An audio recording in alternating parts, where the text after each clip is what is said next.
Сайн байна хүндэт телевизээр харагчид. Өнөөдөр танд Будын шашны их сургуулийн хуучин монгол бичгийн Баяр багш, Бурхан багшийн 12 зохиол тухай хөөрж өгнө.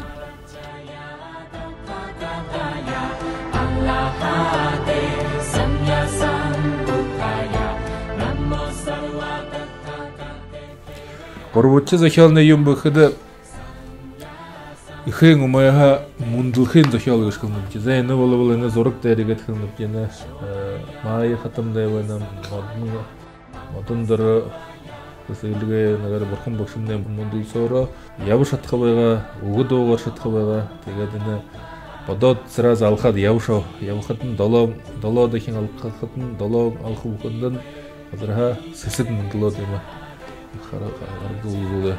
Нэн тушаагаад онцоод үзье. Маяхатан жирмсэн 10 хараа болгоны хойно нэг өдөр 4 дахь харын 15-ны өдөр олон зарсах хэдий дахуулж гэлгээр алхан зугаалав. Явж эсэд нэг их жимэст модон дээр хууж амарв. Тэр модон хоо нэг жимэс авж идээд дарын хөнгөрөх болов. Жэнэнх нагараа гэдэг нь жимэст модон хоо жимэс авж идэх юм гэж аваа. Тэгээд авах гэдэг тэр дараа маяг хатамны хашинга. Тэг хөнгөрөн болоод гэнэ энэ тухай шарны намд хэлэхэд игээд хэлнэ. Хөвөөний төрөн сороо өгөх хэлж шадах, алхаж шадах байв. Төрөх үед нь олон өнгөн гэрэл холонго татав газар хөдлөн гэдэг хөвөн 7 алхам явахад нь 7 гоёо сайхан линхус хэсэг дэлгэрүү гэж бушигдан байдаг. Оршин тайран баян хайхан өнөр хангалж төрхөн газарт нь хүйдэн халуун 2 булаг бүрэлүү гэж нэний хэлдэг байна. Нэнтэй баханыг намсаа бушигдэхэд ээж хэлэгдэнэ. Энэ үед Бурхан багшийн мундлахны үед зэрэгшээ хана шагрын изгуурдах юмгүй илээ тэр олостны хөгөө гайхамшигтай их 500 хөвөө төрөгдөн байна. 500 их үхит төрөгдөн байна. 500 унган төрөгдөн байна. 500 тугал төрөгдөн байна гэж ийг баханыг түүхэд баханыг намсаа бушигдэнхэ байна. Инээнд хаан хатан 2 баярлаж хөвөөгөө олон үзэмжтэй ирхэн төмдөгэ утгаар сэтхаарт гэж нэрүүг ангэр юм. Ана гурвчи их зохиол гэж юм анарт харуулсан байна л да. Энэ гурвчи зохиол гэж юм мундлахын их зохиол. Тэгээд энэ гурван зохиол гэж юм өнөөдөр төгсөйл да. Асуудалнууд байдаг уу? Төрөшин зохиол ойлгостой гоо. Орон ямар орон хоёрээ гэж ойлгостой. Гандны орон гэж юу? Эрхэднэ Бурханы орнууд л гэж их олон байдаг шүү дээ тий. Олон зүүн культурт олон ертөнцийн орнууд гэж бахах нэг шивтэй тэрэн цаа болбол тэдний нэгний болбол нэг гандны орон гэж хэлээ. Гандны орон гэлээ төгс баясхан гэж хэлдэг тий.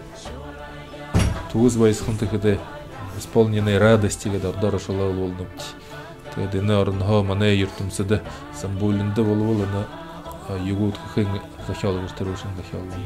Хоёр дахь зохиол гэж юм да юу гэхэд хин умаядар ханаа тийм тэмдэг үзүүлээ тий. Мая хатамда болвол энэ бийдэн баруун талхан моргоо гэж тэр их тэмдэг үзэж тэр тэмдэгээ хүсээр хаан төшмөнүүдээс ухад тэр болвол хөвөн төрх гэж их тэмдэгээ үзүүлэн тэр хоёр дахь юм их умаядар хан тэр зохиол болон тий. Тэр гурван зохиолны өнөөдөр болвол энэ мундлахын зохиол гэж тайлбартай. Их сайхан байна тий.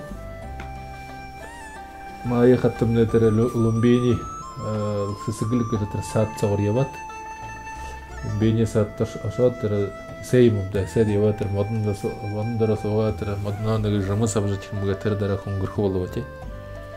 Хөнгөрөх болоо тэгээд нэтэндээ Бурханы төрөмсөөрөө явж шатах байв багчтай. Яваад л алхан бүхэнд 7 сэсэг газар дээр хобби болоо тэнгэрээр баясаа урья хурас сэсэгөрөө хүйдэн халуун 2 ашаан мөндлө болог сарья гэж хэлдэг тий. Тэр их гайхамшигтай үзэмнүүд явуулаа. Тэгээ нэ болвол энэ гурван дахь зохиол нэ болвол. Тэгээд өнөөдөр их дургүйд.